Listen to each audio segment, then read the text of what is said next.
Disfruta de Juntas en la Verdad, el programa que acerca el corazón de las mujeres a Jesús.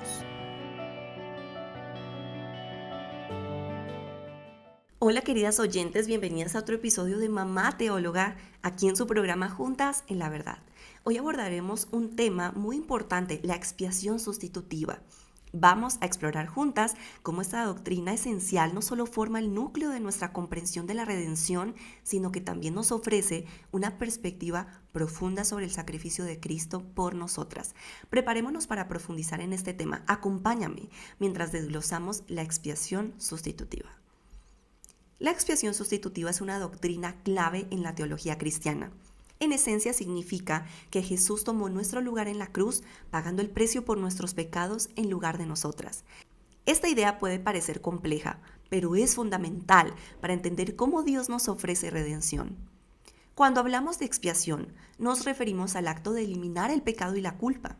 La palabra expiación proviene del término latino expiatio, que significa hacer expiar o quitar la culpa. En la Biblia este concepto está profundamente arraigado en la estructura del pacto entre Dios y su pueblo. Para comprender la expiación sustitutiva, es útil revisar cómo se llevaban a cabo los sacrificios en el Antiguo Testamento. En el día de la expiación, el sumo sacerdote realizaba un ritual muy significativo. Primero, sacrificaba un toro para expiar sus propios pecados. Luego, tomaba 2 chivos.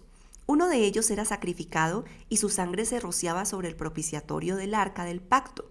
El otro chivo, conocido como el chivo expiatorio, llevaba los pecados del pueblo al desierto. Este ritual no solo simbolizaba la transferencia de pecados, sino también el alejamiento de esos pecados de la presencia de Dios. El primer chivo representaba la propiciación, es decir, el apaciguamiento de la ira de Dios, mientras que el chivo expiatorio representaba la remoción de la culpa. En el Nuevo Testamento, el autor de Hebreos nos recuerda que esos sacrificios eran solo sombras de una realidad más profunda que vendría con Cristo. Jesús, como nuestro Cordero de Dios, tomó sobre sí mismo el pecado del mundo.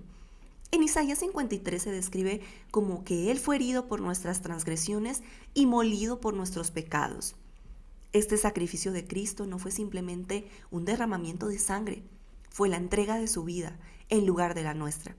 La sangre de Cristo representa el cumplimiento de las profecías y la realidad de la expiación verdadera.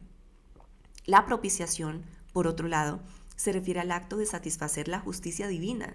La ira de Dios hacia el pecado fue apaciguada por la muerte de Cristo, quien se hizo maldición por nosotras.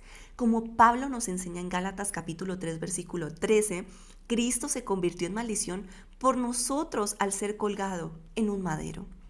Reflexionemos sobre esto.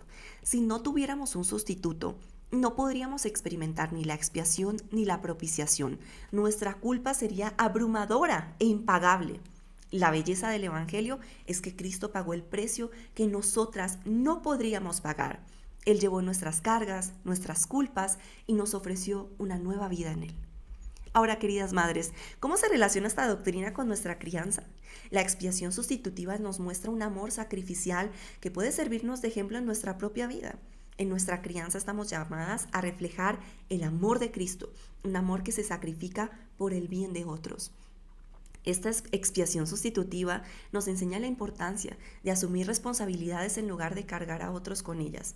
Al criar a nuestros hijos, podemos aplicar esta lección al enseñarles la importancia del arrepentimiento y la gracia.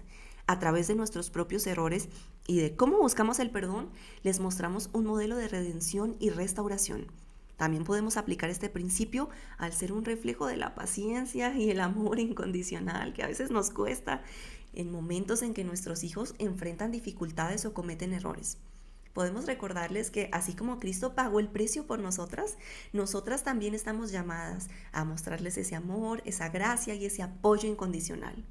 Recuerda, el sacrificio de Cristo nos ofrece una visión de lo que significa amar de manera sacrificial y servir a los demás. Como madres, este llamado nos invita a modelar un amor que no es egoísta, sino que busca el bien de nuestros hijos y los guía hacia una vida de fe y obediencia a Dios. Queridas oyentes, la expiación sustitutiva no solo es una doctrina teológica, es una realidad vivencial que transforma nuestras vidas. y nuestra manera de criar a nuestros hijos. Al comprender el sacrificio de Cristo, podemos apreciar más profundamente la magnitud de su amor y aplicar esa misma profundidad en nuestra crianza. Te invito a seguir explorando este tema y a reflexionar sobre cómo la expiación sustitutiva impacta tu vida diaria y tu rol como madre. Gracias por acompañarme en este episodio de Mamá Teóloga. Nos vemos en el próximo episodio, donde continuaremos explorando verdades bíblicas que transforman nuestras vidas. Hasta pronto. Dios te bendiga.